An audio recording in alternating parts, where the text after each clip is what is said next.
In this video, I'm going to talk about codependency. So what is codependency? Well, codependency is an imbalance in any relationship where one person enables someone's addictions, poor mental health, immaturity, irresponsibility, or underachievement.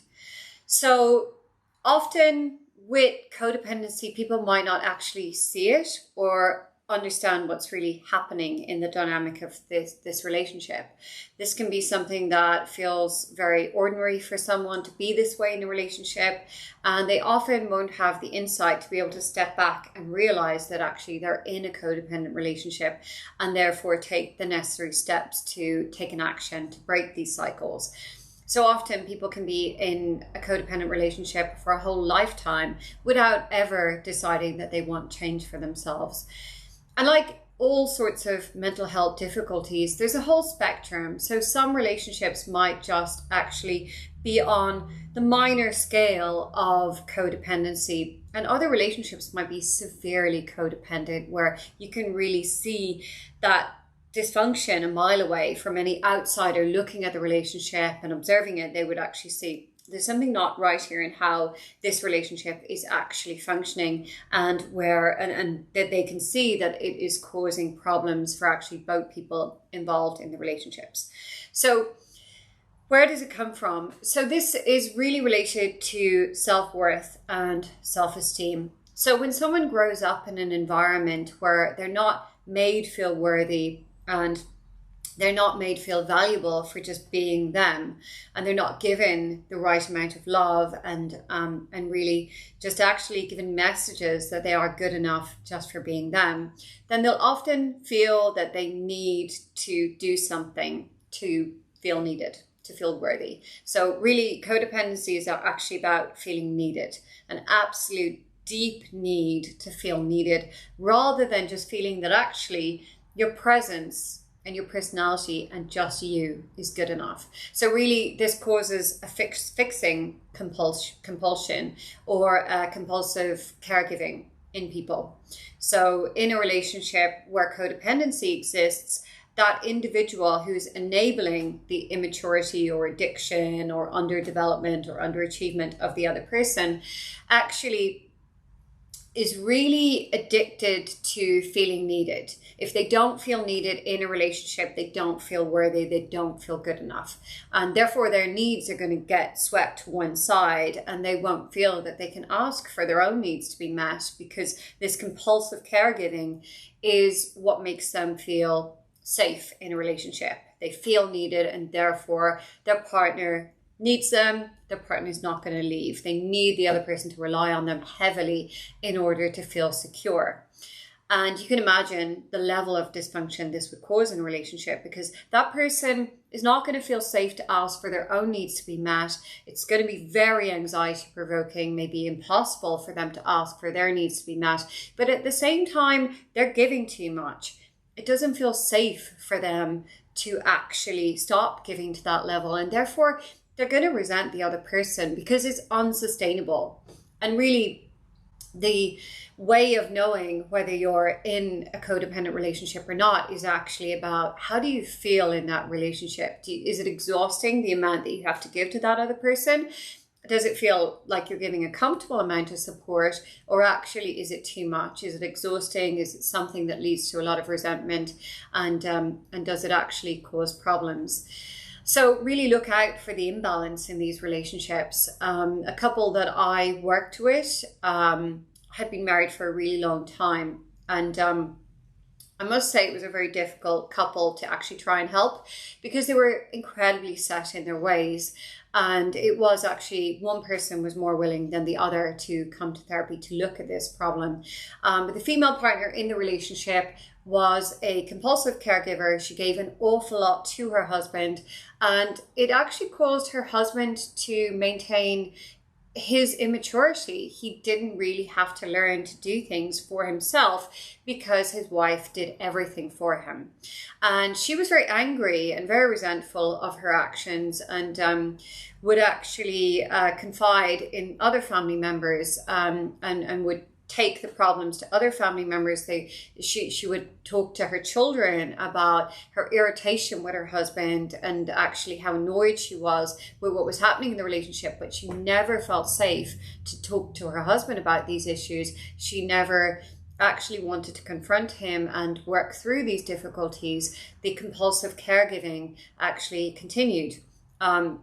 So she felt very much like it was her obligation and duty to cook dinner for him, organize his clothing, organize the household, take on all of the responsibilities of the household, even though actually if she had asked her husband to do things, that she would have been able to perhaps negotiate things differently, but she was too scared to ask for anything to change.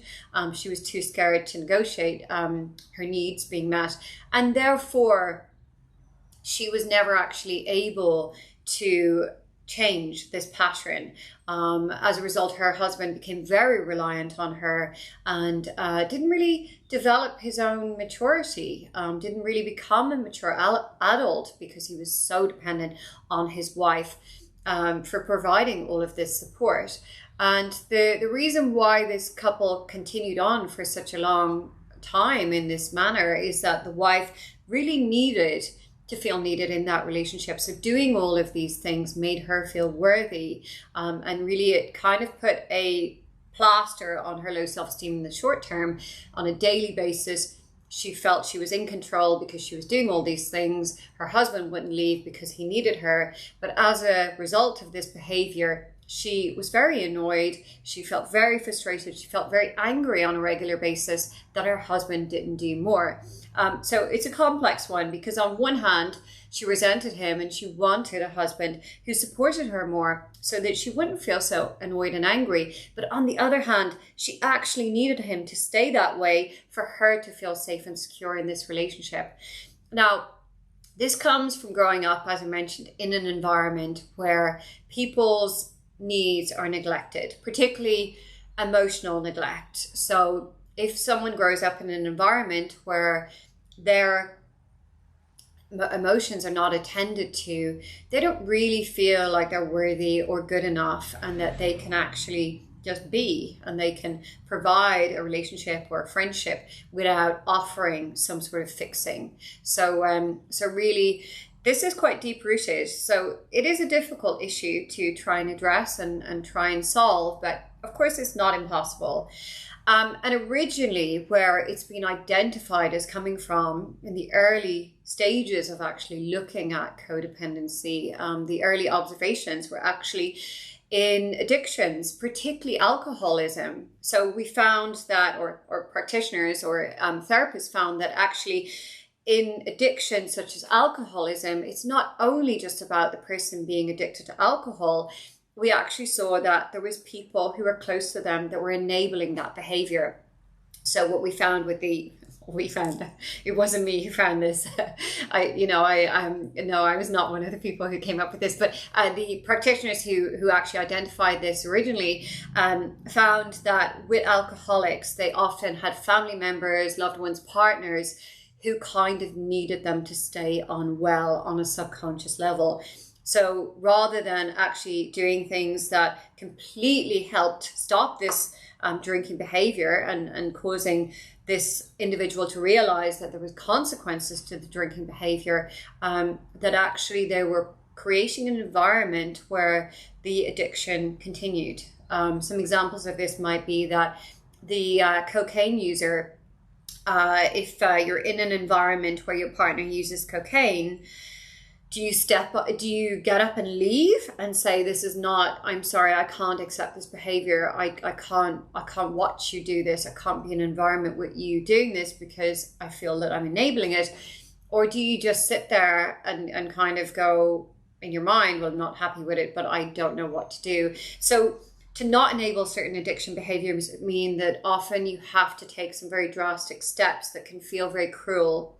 And this is why often in addictions, family members and loved ones do things that are quite enabling, often because they don't know what else to do. But then in extreme cases of codependency, they actually kind of get trampled upon, and there is this underlying thing that actually I and it's very subconscious, but I need my partner to stay on well because I feel good about myself in supporting them. So it's very complex. It's often not very obvious to someone that actually they're an enabler, and that, if someone has a serious addiction, by staying in that relationship and continuing to try and love someone in that relationship means that your needs are not met and there's an imbalance in that relationship. So actually staying with someone who has a serious addiction will often be the case that you're in a codependent relationship because you're neglecting your own needs. You can't possibly have your needs met if your partner is involved in a serious addiction. Another example might be if your partner has a very serious gambling problem, you might enable it by working harder so that actually the bills are paid and the household is maintained and that things are looked after, regardless of your partner's serious addiction. And a lot of people might be in codependent relationships without actually realizing or without knowing what to do, and they can be very conflicted. That they really love their partners so much, and therefore the enabling behavior actually takes place. So often people need a lot of support and help in actually figuring out what behaviors to do in order to step away from codependent relationships. Now, some people will find themselves in codependent relationships that last for a really long time, and then other people step into codependent relationships and they step out of them and they go into a different relationship where there's also codependency. Or some people just find that actually in some of their relationships there's high levels of codependency because of how their partner is responding, but in other relationships they actually function where there isn't so much codependency at all. So really, in relation to stepping out of codependent relationships, you have to really be aware of what behaviors you do that actually end up being codependent, and what behaviors you need to do and what things you need to not accept in relation to step away from codependency. So some people feel very comfortable being the immature partner. So certain mental health conditions where people over rely on their partner for emotional support can be considered codependent relationships. So you might be the person who is not necessarily the enabler, but you're actually the patient in these codependent relationships. So you will be the person who's got the immaturity, the mental health difficulties, the addictions, or whatever the difficulty you're struggling with, and you find someone who offers too much support to you. And this is kind of a comfortable place to be because you're getting too much support. So you've actually found a very comfortable place to remain the same. So you don't need to be forced to change. Now, if your partner says, no, I'm sorry, but I do need you to change. I can't always be your rock to fall on when you have these mental health difficulties. You can't just rely on me. You need to also find ways to work through this and break out of it yourself. I will support you, but we need to see change here. Then the person who is the patient actually is forced to change, or promoted, encouraged to change. I shouldn't say forced, but they end up in a situation where they end up actually looking at, okay, maybe I need to be a different way in order to actually receive the love that I need. So in codependent relationships, one person's behavior, so the enabler's behavior, can very much encourage a more positive behavior from the patient in the relationship. So both people need to be on board with this. Both people need to be motivated to break the cycle. And often the problem with codependent relationships is that no one's motivated for any change. No one knows how to negotiate that or navigate that. Things get too comfortable and relationships can last forever. You often see married couples where they have been codependent forever with no room for any change at all. And that's just the way that things are. And often people are in these situations and as I say, there's a spectrum that some relationships are extremely codependent, and those are the ones where unfortunately change is incredibly difficult.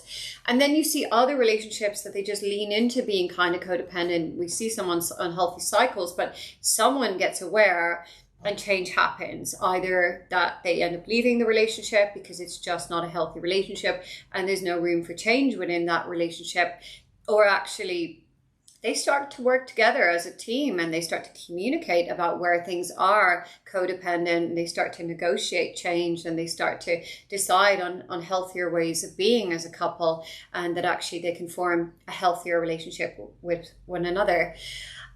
So this is a big topic. This is something that I could talk a lot more about, and I could also give a lot more advice in relation to actually change. Of course, change.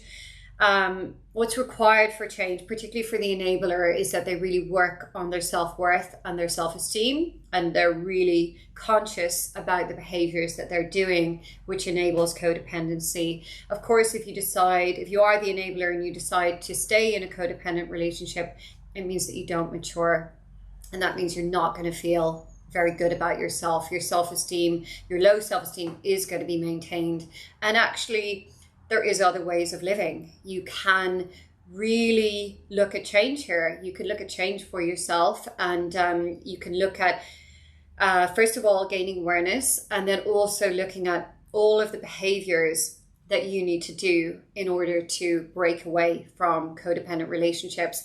And for some people, it is actually about knowing when to say no to stepping into certain dynamics, certain relationship dynamics. I hope you've enjoyed this video. If you are wanting to find more content from me, please subscribe, and you will be able to see when I upload more content.